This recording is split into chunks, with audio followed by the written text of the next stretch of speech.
И снова здравствуйте! Вас приветствуют последние новости. В этом выпуске мы расскажем о французском биатлонисте Мартене Фуркаде. Пятикратный олимпийский чемпион Мартен Фуркад занял 39-е место в масс-старте на чемпионате мира в шведском Эстерсунде. 30-летний француз допустил 4 промаха и прошел дистанцию за 5 минут 46 секунд. Этот результат стал худшим в карьере Мартена Фуркада, если принимать во внимание главные старты – чемпионаты мира и Олимпийские игры. Ранее француз занимал 25-е место в индивидуальной гонке на чемпионате мира 2012 года, а также 35-е место в спринте на Олимпиаде 2010 года.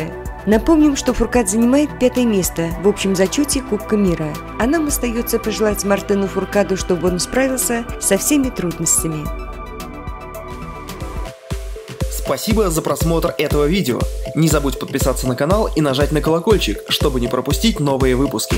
Мы будем также рады вашим лайкам и конструктивным комментариям. До новых встреч!